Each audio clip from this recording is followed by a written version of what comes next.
February always makes me think about second chances. Probably because that's when everything started falling apart. I just turned 31, working nights at a medical billing company downtown, spending most evenings alone in my apartment scrolling through Netflix and eating takeout straight from the container. My last relationship had ended 8 months earlier when my ex decided he needed to find himself in Colorado, and honestly, I thought I was doing fine on my own. I had my routines, my Friday wine nights with coworkers, my Sunday calls with my mom, but that particular Thursday night in February, sitting in that dingy bar after my cousin's wedding rehearsal dinner, watching all the happy couples slow dance while I nursed my 4th whiskey sour, the loneliness hit different. That's when Nathan walked up to my table with 2 beers and asked if I minded some company from another member of the singles club. Nathan had this way of making you feel like the only person in the room when he talked to you. Not in a creepy, intense way, but genuinely interested in every word you said. He remembered details from our first conversation that even I had forgotten mentioning, like how I collected vintage medical textbooks or that I was allergic to shellfish but ate it anyway sometimes just to rebel against my own body. Within 3 weeks, he was texting me good morning messages with little observations about the weather or questions about my dreams from the night before. By week 5, he mentioned his landlord was selling his building and he needed to find a new place fast. And since I had that empty second bedroom just sitting there collecting dust and old Amazon boxes, offering it seemed like the natural thing to do.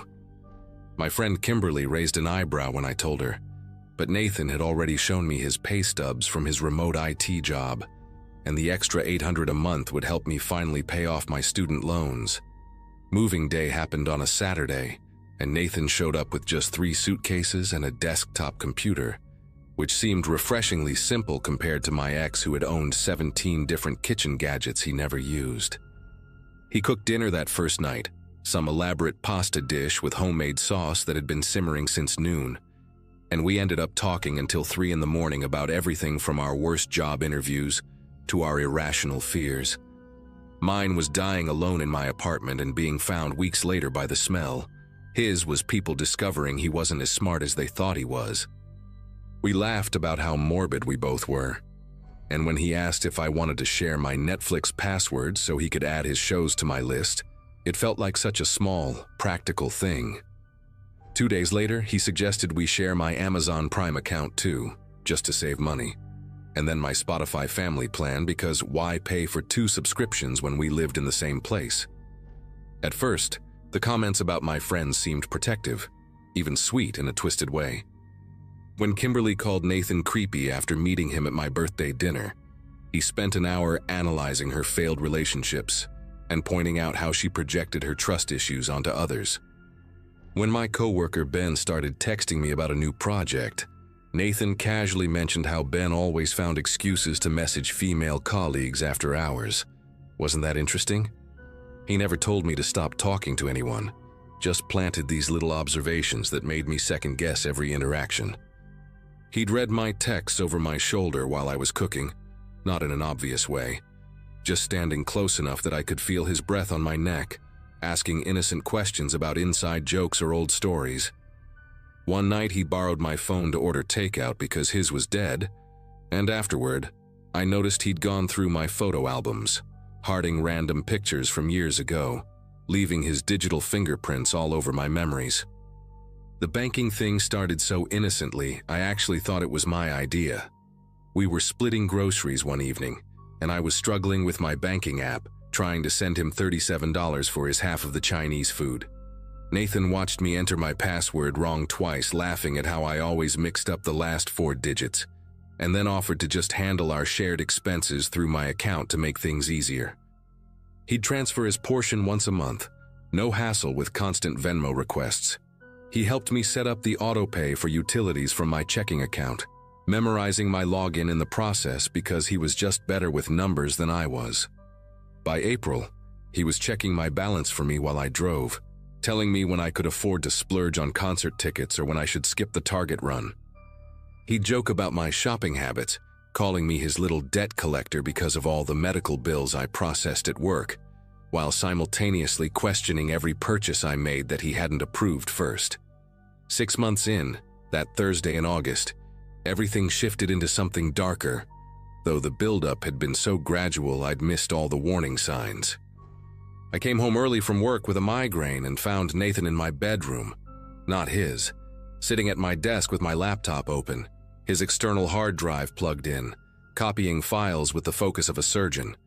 When he saw me, he didn't even flinch, just smiled and said he was backing up my photos in case my ancient laptop crashed. Wasn't he thoughtful? But something in his eyes had changed, like a mask had slipped just enough for me to see what was underneath. That night, he cooked my favorite meal and acted completely normal, but I noticed he'd changed the password on my laptop, claiming he'd updated it for security and written it down somewhere safe so I wouldn't forget it again. The paper never materialized, and suddenly I needed his permission to access my own digital life. When I told him I wanted to end things 2 weeks later, sitting at our kitchen table with my rehearsed speech about needing space, Nathan pulled out his phone and showed me screenshots of every embarrassing message I'd ever sent about my coworkers, my boss, even my mother. Private conversations with Kimberly where I'd vented about my depression. Photos from that bachelorette party in Vegas I'd begged everyone to delete. The draft emails to my ex I'd written but never sent during my weakest moments. He had everything, organized in folders with names like insurance and rainy day fund. And he explained very calmly how unfortunate it would be if my supervisor saw what I really thought about her weight, or if my deeply religious mother discovered those photos from my experimental phase in college. He wasn't threatening me, he clarified, just pointing out how connected everyone was these days, how easy it was for things to accidentally get shared or forwarded to the wrong person. The next morning, Kimberly texted me asking why I'd sent her such a cruel message at midnight, calling her a jealous failure who was sabotaging my happiness. I hadn't sent anything, but there it was in my sent folder, along with similar messages to Ben, my sister, and 3 other close friends, all sent while I was asleep with my phone charging in the living room where Nathan had been up late, working. When I confronted him, he acted confused and concerned, suggesting maybe I'd had too much wine and didn't remember, or maybe I was having those stress-induced blackouts again, the ones I'd mentioned to him in confidence months ago. My friends stopped responding to my apologies, convinced I was in denial about my behavior, and Nathan was right there to comfort me, the only person who understood what I was going through, the only one who hadn't abandoned me when I needed support the most.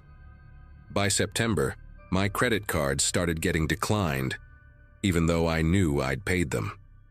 Nathan helped me call the companies, sitting beside me with his hand on my knee, and we discovered someone had changed my payment accounts, redirecting the money to unknown destinations. My credit score plummeted from 750 to 480 in 3 weeks. New credit cards were being opened in my name and maxed out on electronics purchases shipped to addresses I'd never heard of. Nathan spent hours on the phone with banks, pretending to help me resolve the identity theft, while I sat there drowning in paperwork and fraud alerts. He suggested maybe someone at my work had gotten my information, since I dealt with sensitive data all day, or perhaps it was connected to that data breach from the dating app I'd used before meeting him. He held me while I cried about the $7,000 in fraudulent charges, promising we'd get through it together, that he'd loan me money for rent if I needed it, creating a debt that would tie me to him even more. The photos started appearing in October, sent from anonymous email accounts to my workplace. Nothing explicit enough to be criminal, but compromising enough to humiliate me. Photos taken while I was sleeping, changing, existing in what I thought was the privacy of my own home.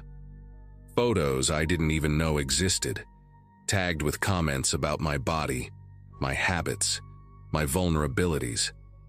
My supervisor called me into her office, concerned about my mental health, suggesting maybe I should take some time off to deal with whatever was happening in my personal life. Nathan was there to drive me home after that meeting, rubbing my back and saying how awful it was that someone would violate my privacy like that, offering to install security cameras in the apartment to catch whoever was doing this to me. The irony was suffocating, but I couldn't prove anything, Couldn't point to a single piece of evidence that connected him to any of it. Just a sick feeling in my stomach that grew stronger every day. Everything unraveled on a Monday morning when Nathan left for what he said was a job interview in another city. Something about his goodbye felt different, almost gleeful, and the moment his car turned the corner, I ran to his room with a hammer from the kitchen drawer. I destroyed his desktop computer, the one he'd been so protective of, smashing it until the hard drive fell out, and then I grabbed it and drove straight to my cousin's house, the lawyer, the one whose wedding rehearsal had started this nightmare. She helped me connect the drive to her computer, and there it was, everything meticulously organized in folders with my name, subfolder after subfolder of my photos, passwords, personal documents, recorded phone conversations I didn't know existed, even videos of me in my own bedroom taken from angles that made me realize he'd hidden cameras everywhere. My cousin called the police while I sat on her bathroom floor, finally understanding the full scope of what had been happening, finally having the proof I needed. The restraining order went through within 48 hours, and the detective assigned to my case said it was one of the most extensive examples of cyberstalking and identity theft she'd seen. Nathan was arrested at a motel 2 states away, still using my credit card, still logged into my accounts, still sending messages to my employer about my supposed mental breakdown. It took months to untangle the financial mess, longer to rebuild trust with friends who'd been manipulated into abandoning me, and I still sometimes find myself checking corners for hidden cameras in my new apartment across town. But that Monday morning when I picked up that hammer, when I chose to trust my gut over his gaslighting, when I decided to fight back instead of disappearing into the prison he'd built around me, that's when I got my life back. Some days I still wake up at 3 in the morning, heart racing, checking my phone to make sure my passwords are still mine. But at least now when I look in the mirror, I recognize the person staring back at me.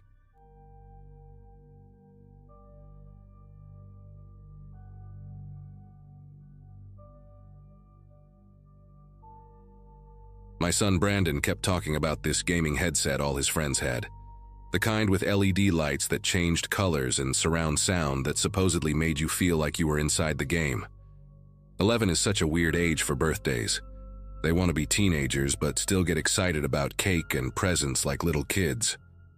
I'd been working extra shifts at the hospital as a radiology tech since December, squirreling away money to get him the headset plus a few other electronics to make his birthday memorable. Single mom guilt is real, especially when you're 37 and starting over in a new place. We'd only been in Madison for 6 months, living in this little house at the end of Birchwood Lane, where the previous owners had left behind a tire swing and a basketball hoop that Brandon used every day after school. I wanted him to be happy here, to forget about the messy divorce and all the arguing he'd witnessed before his dad moved to Phoenix. When the delivery notification popped up on my phone that Wednesday morning, I was getting ready for a 12-hour shift.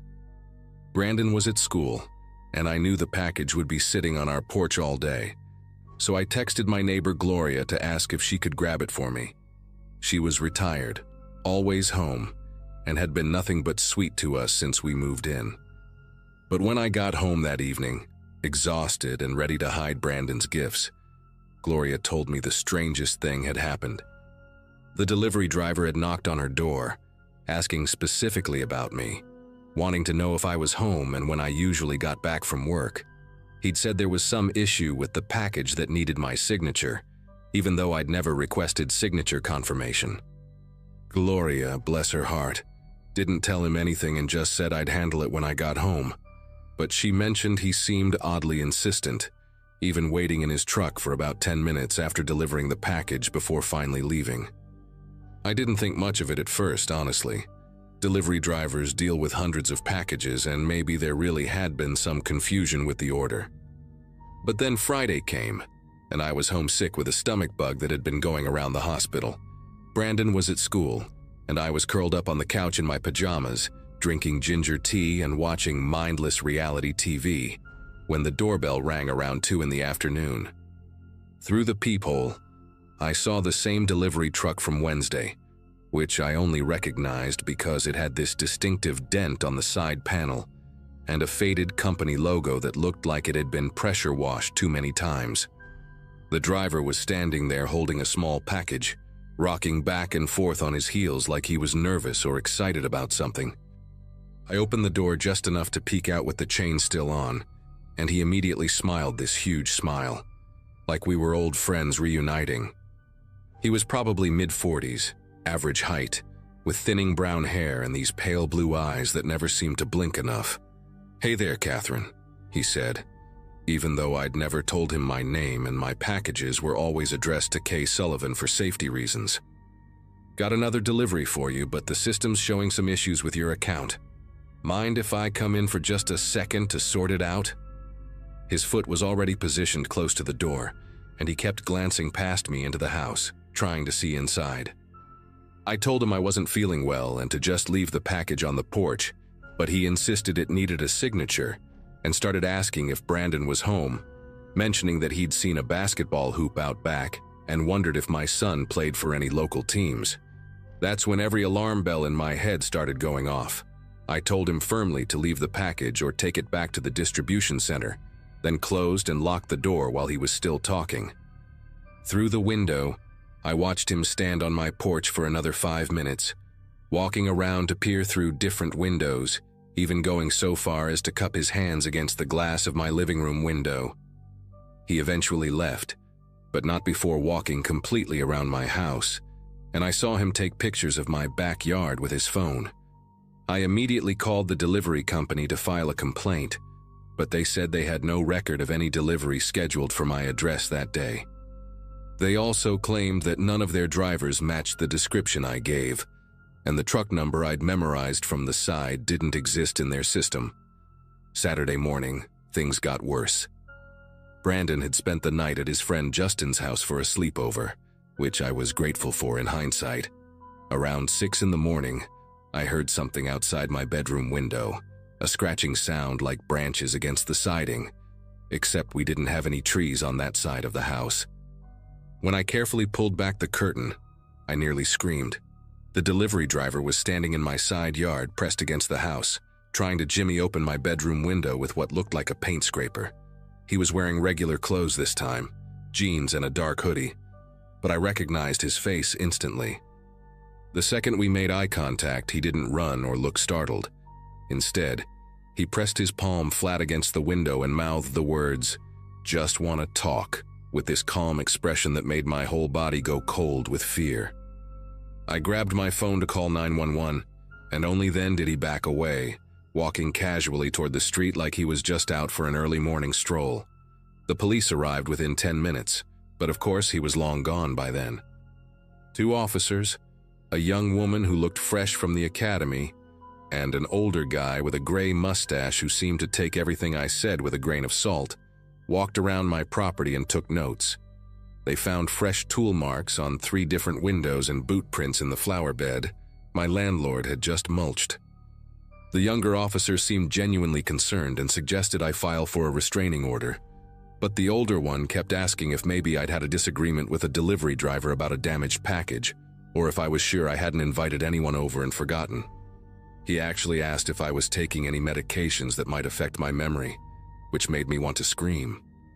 They said they'd increase patrols in the neighborhood, but without a name or license plate, there wasn't much else they could do. I spent the rest of Saturday installing extra locks on all the windows and doors, those metal bars that prevent them from sliding open more than a few inches. Gloria came over with her husband Frank to help, and Frank even installed motion sensor lights around the house that he had left over from his own security upgrade last year. I picked Brandon up from Justin's house that evening and tried to act normal, making his favorite spaghetti and meatballs for dinner and letting him play video games longer than usual. But I couldn't stop checking the windows, couldn't stop jumping at every car that drove by. Around midnight, after Brandon was asleep, I sat in the dark living room with a baseball bat across my lap and every light outside blazing. That's when I heard it, the distinctive rattle of someone trying the back door handle, followed by the scraping sound of metal on metal, like someone working a crowbar into the door frame. I called 911 immediately, whispering to the dispatcher while creeping toward Brandon's room. My heart was pounding so hard, I thought it might burst through my chest, and I could taste copper in my mouth from biting my tongue. The dispatcher kept telling me to stay on the line, that officers were 3 minutes out, but 3 minutes feels like 3 hours when someone's trying to break into your house. The scraping got more aggressive, more desperate, and then I heard wood splintering. I grabbed Brandon, who woke up confused and groggy, and we locked ourselves in the bathroom, the only room in the house with no windows and a door that locked from the inside. Brandon kept asking what was happening, why we were hiding, and I had to cover his mouth with my hand when we heard footsteps in the hallway, slow and deliberate, like someone who knew exactly where they were going. The bathroom doorknob turned once, twice, then rattled violently. "Catherine, I know you're in there," the voice said, and it was definitely him. But his tone had changed completely from that fake friendly delivery driver act. Now it was flat, empty, like someone reading from a script they'd memorized. "I've been watching you for weeks, not just since Wednesday. You order a lot of packages, Catherine. Makes it easy to figure out your schedule, your habits. Single mom, works long shifts. Kid goes to Jefferson Elementary and gets picked up at 3:15 every day, except Wednesdays when he has basketball practice until 5. He knew everything, had been studying us like we were specimens in a jar, and the worst part was how calm he sounded while saying it. Then came the sound of something heavy hitting the door, probably his shoulder, and Brandon started crying, pressing his face into my chest while I held him tight and prayed for the police to hurry. The sirens came like angels singing, getting louder and louder until they were right outside, and suddenly the pounding on the door stopped. I heard him curse, just one word under his breath. Then rapid footsteps running through my house, the back door slamming open so hard it bounced off the wall. The police found me and Brandon still huddled in the bathroom 20 minutes later. After they'd cleared the house and the surrounding area, they caught him 3 blocks away, trying to hide behind a dumpster at the Methodist church, still carrying the crowbar and a backpack full of zip ties, duct tape, and a stun gun. His name was Leonard Morse, 43 years old, and he'd been fired from 4 different delivery companies in the past 2 years for harassment and stalking complaints. The detective who interviewed me later said they found notebooks in his apartment with detailed information about 12 different women, all single mothers who frequently ordered packages online, complete with work schedules, children's names, and floor plans of their homes sketched from memory. Brandon and I stayed with Gloria for a week after that, until I could find us a new place on the other side of town, a second-floor apartment with a security system and neighbors on all sides. I stopped ordering things online for almost a year, driving to actual stores even when it meant dragging Brandon along after long shifts, because every delivery truck that passed made my chest tighten. Leonard Morse got 15 years for attempted kidnapping, breaking and entering, and stalking, though the prosecutor said he'd probably be out in 7 with good behavior. I still check the Wisconsin Department of Corrections website sometimes, making sure he's still locked up, counting down the years until 2032 when he might get released. Brandon's 16 now, taller than me and protective in a way that breaks my heart a little, because I know he remembers that night, remembers hiding in that bathroom while a stranger tried to break down the door. He still gets his birthday presents in person now, no deliveries, and I always let him open them early because waiting for special days doesn't feel as important as it used to. Not when you've learned how quickly normal life can turn into a nightmare.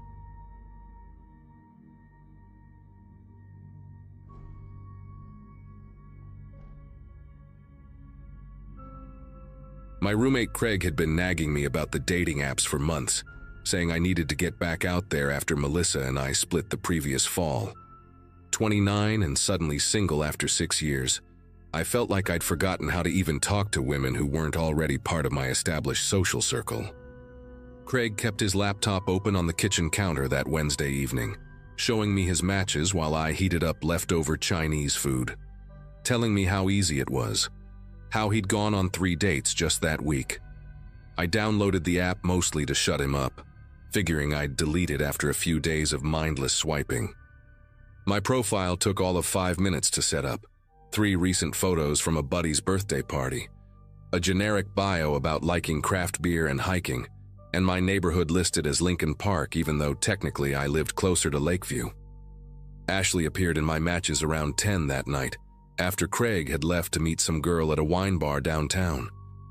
Her profile stood out because she'd actually written complete sentences in her bio, not just a string of emojis, and her Instagram handle like most of them. She worked in medical billing, had moved here from Grand Rapids 3 months ago, and her second photo showed her at what looked like Wrigley Field wearing a Tigers cap, which made me laugh. We matched immediately, and she messaged within minutes, making a joke about how brave I was to post a photo wearing a Cubs jersey in my profile, considering how terrible they'd been last season. The conversation flowed naturally from there, both of us typing paragraphs instead of one-word responses, sharing apartment hunting horror stories and comparing notes on which neighborhoods had the best takeout spots. By Friday afternoon, we'd exchanged probably 200 messages, and I found myself checking my phone between meetings at work, actually excited to see her replies. She told me about her job at Northwestern Medicine, how she'd taken it mainly to get out of Michigan after a messy breakup, and how she'd been living in this tiny studio in Uptown that supposedly had a lake view if you stood on a chair and craned your neck just right. I told her about my job doing IT support for a logistics company, boring but stable, and how Craig was actually my 3rd roommate in 2 years because the previous guys kept moving in with girlfriends. She suggested we should meet up soon, maybe grab coffee over the weekend, but then mentioned she had to work Saturday and had plans with a coworker Sunday afternoon. When I half-jokingly said we could just skip the coffee shop awkwardness and I could make us drinks at my place, she responded immediately with 3 laughing emojis and said that sounded perfect. Saturday around 7, she texted saying she was exhausted from work but still wanted to hang out if I was free. Craig was gone for the weekend, visiting his parents in Milwaukee, so I had the whole apartment to myself. I actually cleaned for the first time in weeks, shoving dirty laundry into closets, wiping down the kitchen counters, even lighting one of those overpriced candles Melissa had left behind. Ashley said she could come by around 8:30, just needed to stop home first to change out of her scrubs. I made a quick liquor store run, grabbing decent vodka and some mixers, trying not to overthink what kind of drinks would seem impressive but not trying too hard. She texted when she was in an Uber heading over, then again when she was outside, and I remember checking my reflection in the microwave door before buzzing her in. When I opened the door, Ashley looked exactly like her photos, which honestly surprised me after some of the catfishing stories Craig had told me. She wore dark jeans and this green sweater that made her hazel eyes stand out, and she'd brought a bottle of wine even though I'd said I had everything covered. Her smile seemed nervous but genuine, and she made this little self-deprecating joke about how she'd gotten lost in my building's hallways for 5 minutes because all the doors looked identical. I gave her the quick apartment tour, apologizing for the outdated kitchen and the weird stain on the living room carpet that had been there since before I moved in. She said it was way nicer than her place, that at least I had a separate bedroom and actual furniture that matched. We settled in the living room, and I started making Moscow mules while she browsed through my bookshelf, commenting on how she'd loved the same thriller series I had displayed on the top shelf. We were maybe 15 minutes into conversation, just getting past that initial awkwardness where you're both trying to figure out if the chemistry translates from messages to real life, when I heard footsteps in the hallway outside. Not unusual for a Saturday night, except these stopped right outside my door. Then came this light knock, almost like someone testing if the door was properly closed. Ashley was mid-sentence, telling me about some crazy patient billing dispute from earlier that day when the doorknob started turning. I definitely locked it after she came in, had this habit of always double-checking ever since a drunk neighbor had wandered into the wrong apartment a few months back. The knob jiggled harder, more insistent, and then stopped. Ashley had gone quiet, looking at me with this confused expression, probably wondering why I'd suddenly stopped responding to her story. Before I could say anything, explained that sometimes people got confused about which unit was theirs. The door exploded inward with a sound like thunder. Two men rushed in, both wearing black ski masks that covered everything except their eyes and mouths. The bigger one, probably 6'3" and built like he lived at the gym, immediately grabbed me by the throat and slammed me against the wall so hard that the framed poster behind me shattered. The smaller guy, wiry and moving with this twitchy energy like he was on something, had a knife that caught the light from my kitchen as he waved it around. Ashley hadn't screamed, hadn't moved, just sat there on my couch holding her drink with both hands, like she was afraid of spilling it on the carpet. The big guy's grip on my throat made it impossible to breathe, let alone speak, and black spots started dancing at the edges of my vision. His breath smelled like cigarettes and energy drinks as he leaned in close, telling me to stay calm, that they just wanted my wallet, my phone, whatever cash I had lying around. The smaller one had already started ransacking my entertainment center, throwing game controllers and DVDs onto the floor, and that's when I noticed Ashley had set down her drink and was calmly pulling something from her purse. For this insane moment, I thought maybe she had pepper spray or was going to call 911, but instead she pulled out a folded piece of paper and started reading off details about my apartment that she couldn't have known from our 15 minutes together. She knew which bedroom was mine versus Craig's, mentioned the MacBook Pro I kept in my closet that I'd bought for freelance work, even knew about the emergency cash I kept in a coffee tin above the refrigerator, something I'd never told anyone except Craig. Her voice had changed completely, lost all that nervous sweetness from earlier, became flat and businesslike like she was reading a grocery list. The big guy loosened his grip just enough for me to gasp for air, and I tried to process what was happening, tried to make sense of why this woman I'd been flirting with for 3 days was now directing these men through my apartment like she'd drawn them a map. She stood up then, walked over to where I was pinned against the wall, and looked me straight in the eyes while explaining to the men that my roommate kept a PlayStation 5 in his room that they shouldn't miss. The whole thing lasted maybe 20 minutes, but it felt like hours watching them systematically strip my apartment of everything valuable, while Ashley supervised like some kind of twisted project manager. She kept checking her phone, probably tracking how long they'd been there, occasionally reminding them to check specific spots I'd never even mentioned in our conversations. The smaller guy found my laptop bag in the bedroom closet, exactly where she told him to look, while the bigger one emptied my wallet and pocketed my watch, a graduation gift from my dad that I'd stupidly mentioned in one of our messages when she'd asked about the vintage Omega in my profile photo. They made me unlock my phone and transfer money from my banking apps, Ashley standing close enough that I could smell her perfume, the same vanilla scent that had seemed so appealing when she'd first walked in. She watched me enter my passwords with this detached curiosity, like she was studying my typing patterns for future reference. When the transfer limits kicked in after $2,000, she just shrugged and told the big guy to take the phone anyway, that they could probably get a few hundred for it even locked. Right before they left, Ashley did something that still makes me nauseous when I think about it. She leaned down to where I was slumped against the wall, my throat raw and bruised from being choked, and smoothed my hair back from my forehead with this gentle, almost tender gesture. She whispered that I seemed like a really nice guy, that she was sorry it had to be me, but that I should know I wasn't the first, and definitely wouldn't be the last.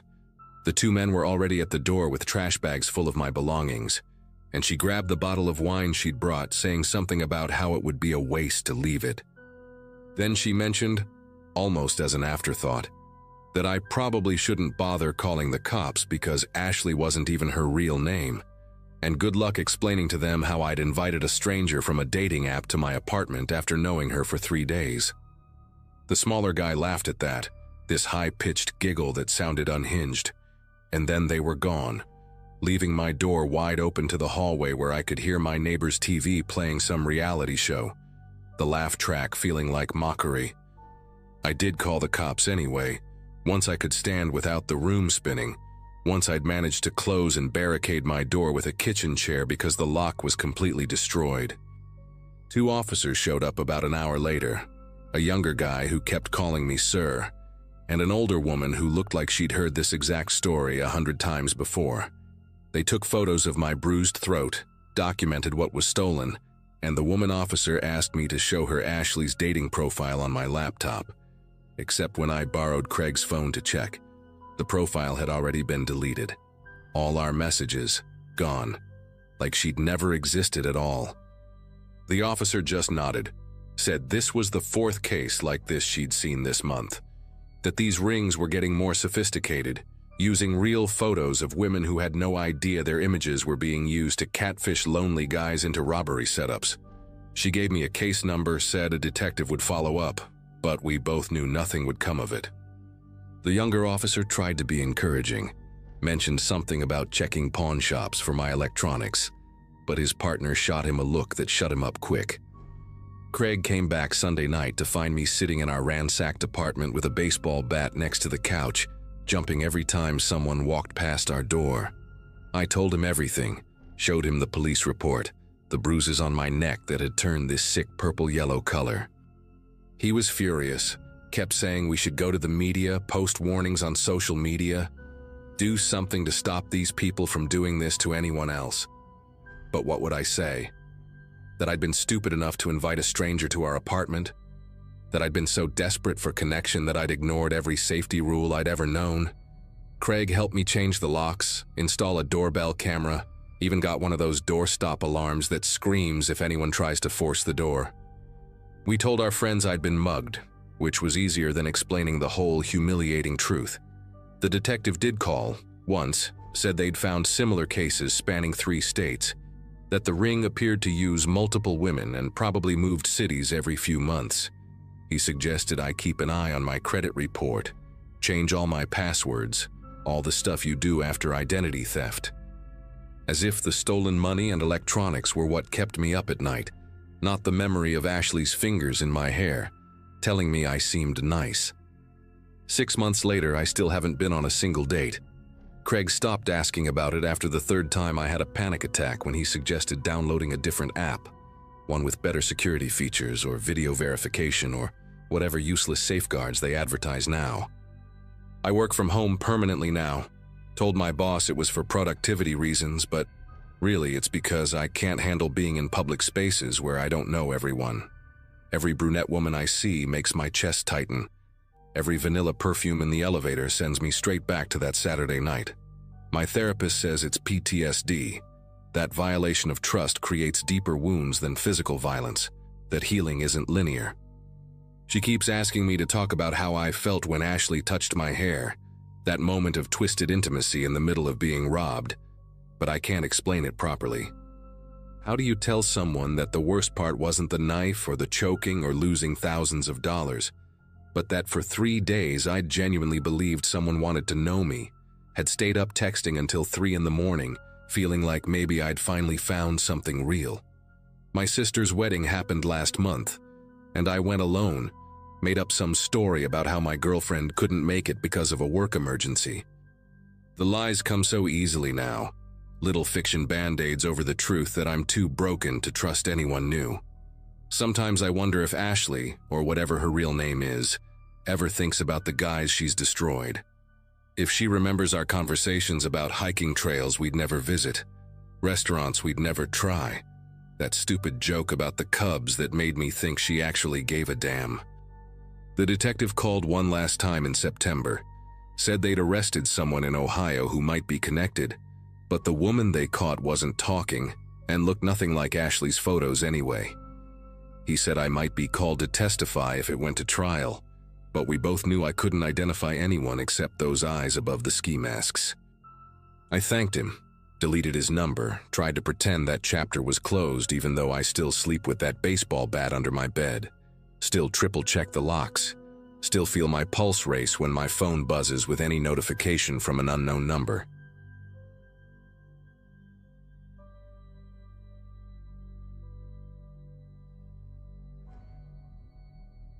Nobody really thinks about how vulnerable you are until your car dies 40 miles from anywhere that matters.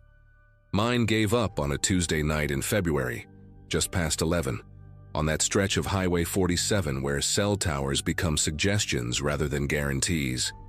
29 and divorced 6 months prior, I'd been driving back from visiting my sister Diane in Riverside, trying to beat the storm system the weather apps kept warning about.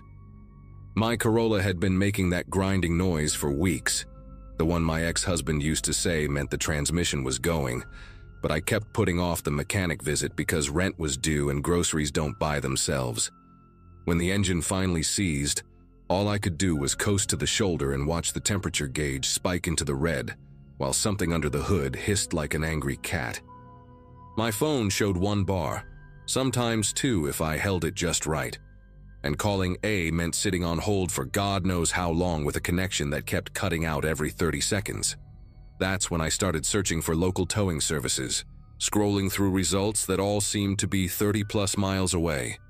Most were closed, their websites showing business hours that ended at 6 or 8 in the evening. Then I found Quick Response Towing, buried on the second page of results, claiming 24-hour emergency service for the exact area I was stranded in. No fancy website, just a basic page with a phone number and a contact form where you could drop a pin for your location. 0 reviews on Google, nothing on Yelp, but at that point, with sleet starting to tap against my windshield and my phone battery at 37%, I wasn't exactly in a position to be picky. The form was simple, just boxes for your name, phone number, and that location pin, plus a checkbox agreeing to their terms of service that I didn't bother reading because who reads those when you're sitting alone on a dark highway with ice forming on your windows? I typed everything in with numb fingers, hit submit, and got an automated response saying someone would contact me within 15 minutes. 7 minutes later, my phone rang from a blocked number, and this voice, smooth and professional but somehow practiced, like someone reading from a script they'd memorized, told me his name was Mike, and he'd be there in about 40 minutes. He asked me to confirm my exact location twice, had me describe my car down to the color of the interior, and then said something that made my neck prickle, asked if I was alone or if anyone was waiting for me at my destination. I lied and said my roommate was expecting me, even though I lived alone in a studio apartment where the only thing waiting was leftover Chinese food and Netflix.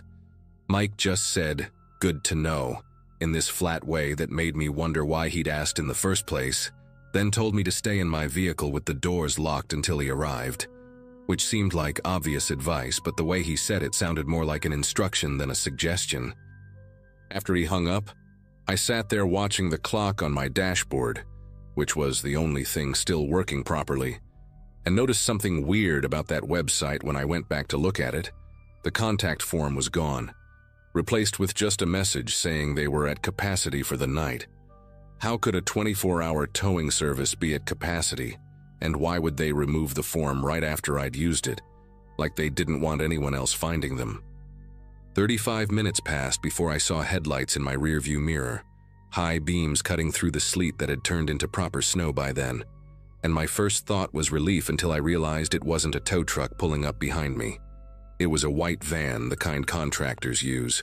No company logos or identifying marks, just rust spots around the wheel wells and a cracked windshield held together with clear tape.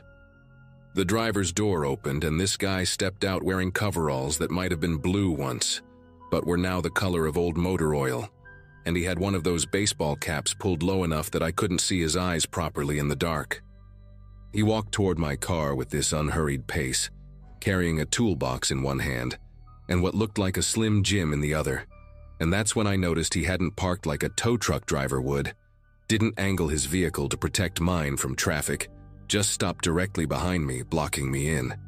He tapped on my window with the Slim Jim, not his knuckles, and when I cracked it open just an inch, he leaned down and said, "You must be Amanda," except I'd never given them my name, just put A. Thompson on the form because that's what I always did with online stuff.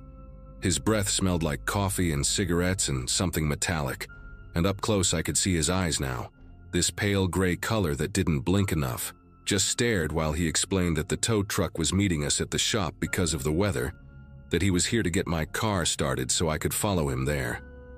I asked to see some ID and he laughed. Not a real laugh, but that sound people make when they're buying time. Then pulled out a laminated card that could have been printed at home, blurry photo and all, with the name Mike Garrett and that same quick response towing logo from the website. Every instinct I had was screaming at me to keep that window up, but he was already walking around to my hood, popping it open with the Slim Jim like he'd done it 100 times before, and I could hear him moving things around in there, metal scraping against metal. Tried calling 911, but the call wouldn't connect. Just gave me that 3-tone error sound. And when I looked at my phone, the signal was completely gone. Not even emergency calls only. Just no service, like the towers had vanished. Mike appeared at my window again, tapping harder this time, saying he needed me to try starting the engine while he did something under the hood, and his other hand was resting on my door handle, testing it, finding it locked. He kept talking, voice getting flatter, telling me we were wasting time, that the weather was getting worse, that my roommate must be worried, emphasizing that last part like he was reminding me of my own lie.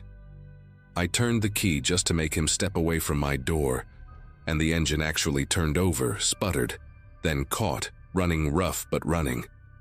He slammed the hood down and walked back to my window, told me to follow him to the shop about 15 miles up the road, said he'd go slow because of the snow, and then added something that made my whole body go rigid. Said, "Don't worry about your phone, Amanda. Service gets better once we're moving." I hadn't mentioned my phone not working, hadn't touched it while he could see me, and the way he said my actual name this time, drawing it out like he was tasting it, made me realize this wasn't about towing my car anywhere. When he walked back to his van, I did the only thing that made sense, threw the car in drive and floored it, feeling the tires spin on the icy road before catching, and in my rearview mirror I saw him standing there in the snow, not running back to his van, not even looking surprised, just watching me drive away with his hands in his pockets like he had all the time in the world. The engine was knocking bad, temperature gauge creeping up again, but I kept my foot down, taking the curves faster than I should have in that weather, checking my mirrors every few seconds, expecting to see those high beams coming up fast behind me. 5 miles later, the engine started missing, coughing like it was choking on something, and I knew whatever he'd done under that hood wasn't to fix anything. The car died completely just as I crested a hill, and I coasted down the other side, wrestling with the suddenly heavy steering, pumping brakes that barely responded without the power assist.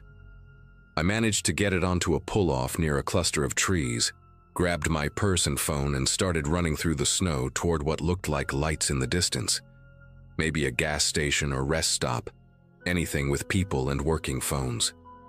That's when I heard his van coming, not racing, just maintaining that steady speed like he knew exactly where I'd broken down, and I ducked into the trees, crouching behind a fallen trunk as those headlights swept across the pull-off where my car sat dark and empty.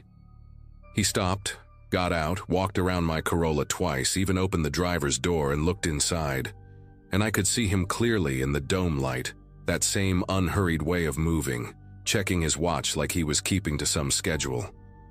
Then he did something that made me bite my hand to keep from gasping, pulled out a second phone, not his, and I recognized my phone case, the purple one with the rhinestones my sister gave me for my birthday. Except my phone was in my pocket, so how did he have an identical one? He typed something on it, the screen lighting his face from below, making those gray eyes look silver, then tossed it onto my passenger seat and closed the door, walking back to his van without even glancing toward the trees where I was hiding. I stayed frozen behind that log for another 10 minutes after his taillights disappeared, snow soaking through my jeans, teeth chattering so hard I thought he might hear them if he was still out there somewhere watching. When I finally stood up, my legs were so numb I had to grab tree branches to keep from falling, and I stumbled through the woods parallel to the road, afraid to walk on the pavement in case he came back. The lights I'd seen turned out to be a truck stop about a mile away, one of those 24-hour places with the bright fluorescent glow that never looked so welcoming. I burst through the doors looking like something out of a horror movie, covered in snow and pine needles, mascara running down my face, and the clerk, this kid maybe 19 with gauged ears and a name tag that said Dustin, immediately asked if I needed him to call the police. While we waited for the state troopers, I sat in the break room wrapped in a blanket Dustin found somewhere, drinking coffee that tasted like motor oil but was hot, and that's all that mattered.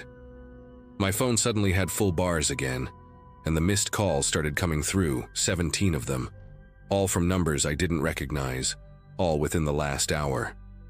The voicemails were worse, just breathing at first, then Mike's voice, calm as ever, saying things like, "Amanda, you left your lights on," and "Your engine's still warm, you couldn't have gone far," and the last one, the one that made Dustin take the phone away from me.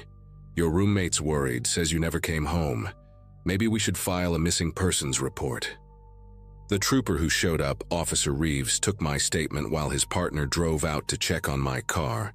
And when they came back, they had that duplicate phone in an evidence bag, said it had messages on it from my number to various people saying I was heading to California to start fresh, not to worry about me. Classic runaway scenario they'd seen before. Officer Reeves ran the quick response towing name through their system and found nothing. No business license, no registered company, nothing at all. And when they tried to pull up that website on his patrol car's laptop, it was gone. Just a dead link like it never existed. They did find something else, though. 3 other reports from the last 2 years. Women whose cars had broken down on remote stretches of highway, who'd called for help from services that didn't exist when police went looking later, except those women had actually gotten in the vehicles with their supposed rescuers. 2 were found weeks later in different states, no memory of what happened after accepting the ride. And 1, a teacher from Tucson named Carol Mendez, was still missing. Her car found abandoned with her phone on the passenger seat, showing messages about starting a new life in Mexico. Officer Reeves said they'd been trying to track this guy for months, that he used different names, different fake companies. But the pattern was always the same: targeting women alone on isolated roads, using some kind of signal jammer to kill cell service, creating false trails with planted phones. They kept my phone as evidence after downloading everything from it, gave me a flip phone to use temporarily, and drove me to a motel for the night since my car needed to be processed, and I was in no shape to drive anyway. I didn't sleep, just sat on that scratchy motel bedspread watching headlights pass through the thin curtains, jumping every time I heard a vehicle slow down outside. 2 weeks later, they arrested a man named Gary Holston at a rest stop near Flagstaff. Found him approaching a woman whose car had mysteriously stopped working after she'd responded to a pop-up ad for emergency roadside assistance. In his van, they found signal jamming equipment, dozens of cheap phones with cases bought to match potential victims' phones, and a laptop with templates for fake towing websites that could be created and deleted within hours. He's awaiting trial now, charged with kidnapping, fraud, and a list of other crimes they're still sorting through. And I had to identify him through one-way glass. Those same pale gray eyes staring at nothing. That same unhurried way of moving like he had all the time in the world, even in custody. I still check every towing service 3 times before calling. Still feel my chest tighten when I see white vans in my rearview mirror. And I keep Itawaile, 2 other roadside services, and my sister on speed dial. Because you never really know who's going to answer when you're desperate enough to call for help from strangers on the internet.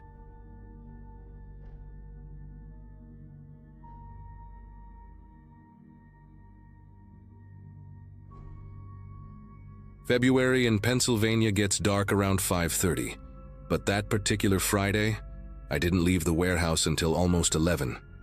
Inventory season meant 14-hour shifts, and my supervisor had just quit, dumping everything on those of us still hanging on for the overtime pay. My wife texted around 9, asking if I wanted her to leave dinner in the microwave, and I told her to just go to bed, that I'd grab something on the way. By the time I finally clocked out and started the 40-minute drive home, my eyes felt like sandpaper, and all I could think about was crawling into bed next to her. Route 22 stretched ahead of me, nothing but darkness and the occasional 18-wheeler passing in the opposite direction. About halfway home, right where the road cuts through that empty stretch between Bethel and Fredericksburg, I spotted the neon sign for a fuel-and-go station. My eyelids were getting heavy, that dangerous kind of heavy where you catch yourself drifting toward the rumble strip, so I figured coffee would be smart. Plus, my gas gauge showed less than a quarter tank, enough to make it home but cutting it close. I pulled off into the nearly empty lot. Just one other car parked near the edge by the dumpsters. Some beat-up Chevy Malibu with duct tape holding the bumper on. The fluorescent lights above the pumps flickered and buzzed, casting everything in that harsh white glow that makes you look sick even when you're not. Inside, the place had that typical rest stop smell. Burnt coffee mixed with industrial cleaner and something vaguely rotten from the hot dog roller that probably hadn't been cleaned since Christmas. Behind the counter sat a kid who couldn't have been more than 19, face buried in his phone, barely glancing up when the door chime announced my entrance. I headed straight for the coffee station in the back corner, grabbed the largest cup they had, and started filling it with whatever sludge had been sitting in the pot since God knows when. That's when I heard footsteps behind me, way too close for comfort in an otherwise empty store. "Long night." The voice came from directly over my shoulder, and I turned to find this guy standing maybe 6 inches from me, close enough that I could smell the cigarettes on his jacket. He had one of those faces that could have been anywhere from 35 to 50, weathered and lined, with pale blue eyes that never seemed to blink. His hair was slicked back with too much gel, and he wore a faded denim jacket over what looked like mechanics' coveralls, though they were too clean to belong to someone who actually worked on cars. He smiled, showing teeth that were surprisingly white and straight, the kind of smile that should have been friendly, but somehow made my chest tighten instead. "Yeah, just heading home from work," I mumbled, taking a step sideways to put some distance between us while I snapped a lid on my coffee. But he moved with me, maintaining that uncomfortable closeness like we were dancing some weird convenience store waltz. "You know, I noticed you pulling in," he said, his voice carrying this oddly cheerful tone that didn't match the hour or the setting. "That's a nice Accord you got there. What is it, 2016? 2017? I used to have one just like it. Same color and everything. Silver pearl metallic, right?" The specificity made me pause because he was exactly right, down to the paint name Honda used. I just nodded, trying to move toward the register, but he kept talking, following me step for step. "Here's the thing, though," he continued, pulling out a pack of Marlboros and tapping one against his palm, even though you obviously couldn't smoke inside. "These models, they got a problem with the valve stems, especially in cold weather like this.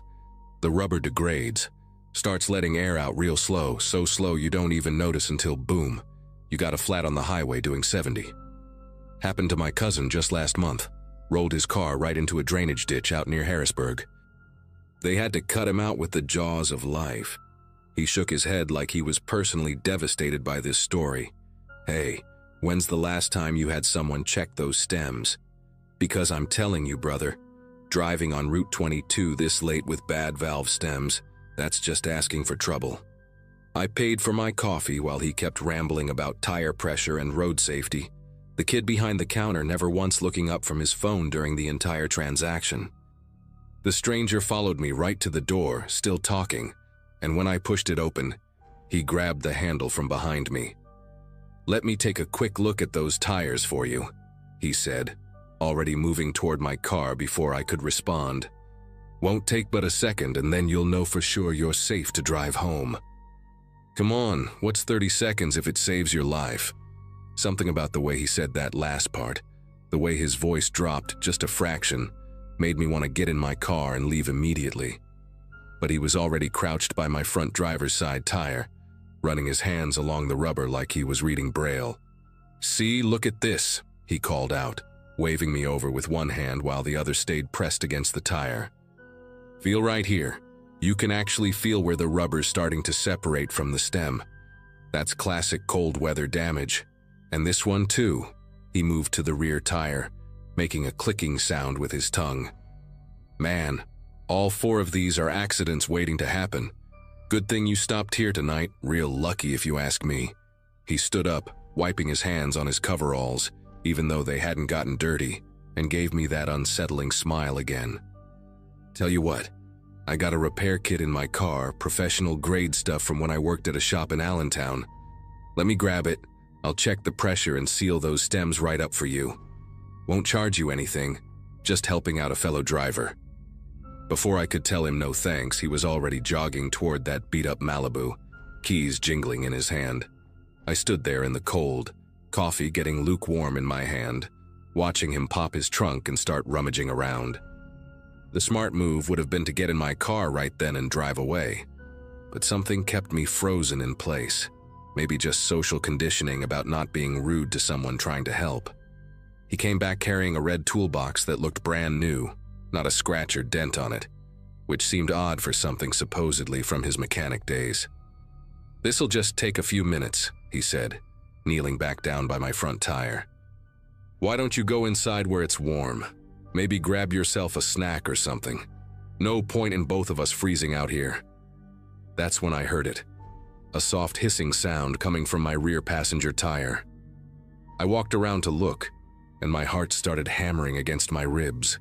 There was a slash in the sidewall about 3 inches long, fresh enough that I could still see the white threading inside the rubber pulling apart. I spun around to confront him, but he was already standing right behind me, still holding that smile, but his eyes had gone completely flat, like a shark's. "Would you look at that?" he said, his voice different now, slower and more deliberate. "Must have happened when you pulled in. These parking lots, you never know what kind of debris is lying around. Glass, metal scraps, all kinds of hazards." He took a step closer, and I noticed for the first time how much bigger he was than me, at least 3 inches taller and probably 40 pounds heavier. "Good thing I'm here to help you out, right? Because calling a tow truck this time of night, out here in the middle of nowhere, that's gonna take hours and cost you what, $300–400? I pulled out my phone, my fingers fumbling with the screen as I tried to dial 911, but he moved faster than I expected for someone his size. His hand clamped down on my wrist, not violent, just firm enough to make his point. "Now, why would you want to call the cops?" he asked, that fake friendly tone creeping back into his voice. "We're just two guys helping each other out here. Besides, what are you gonna tell them? That someone's offering to fix your tire? They got real crimes to worry about." He let go of my wrist but stayed close enough that I could feel his breath on my face. "Here's what's gonna happen. You're gonna let me give you a ride wherever you need to go. My car's running fine and I know these roads like the back of my hand. We'll leave your car here, come back for it in the morning when the tire shop opens. Simple as that." The way he said it, like it was already decided, like I didn't have a choice, that's what finally snapped me out of my paralysis. I threw the hot coffee right in his face and ran, not toward my useless car, but toward the store, screaming for the kid behind the counter to call the police. The stranger cursed and stumbled backward, pawing at his eyes, and I burst through the door so hard it slammed against the wall. The kid actually looked up from his phone, startled, and I yelled that there was a man outside who'd slashed my tires and was trying to force me into his car. To his credit, the kid immediately picked up the store phone and dialed 911, then reached under the counter and pulled out a baseball bat. "We get weirdos sometimes," he said, moving toward the door to lock it. Through the window, we could see the stranger getting into his Malibu, and for one terrifying moment, I thought he might ram it right through the storefront. But he just sat there for maybe 30 seconds, watching us, before pulling out of the lot and disappearing down Route 22. The state police showed up about 15 minutes later, took my statement, and checked the security footage, which clearly showed the guy following me around the store and then doing something to my tires, though the angle wasn't good enough to see the actual slashing. They found the knife he'd used thrown in the grass by the air pump, a folding blade with a worn wooden handle. The cops said they'd seen this before, guys who disable cars at remote stops and then offer rides to stranded motorists, especially women, though I was apparently an unusual target. They never found the Malibu or the man, even though they put out an alert with the plate number I'd memorized. The tow truck driver who came to get my car told me I was lucky, that just 6 months earlier they'd found an abandoned car at a rest stop near Hershey with slashed tires, and the owner never turned up. My insurance covered the new tires, and I drove home around 4 in the morning to find my wife awake and worried sick. These days, I don't care how tired I am or how empty the tank gets. I don't stop at rest stops after dark anymore. I'll drive on fumes all the way home before I risk meeting another helpful stranger with a brand new toolbox and clean mechanics coveralls.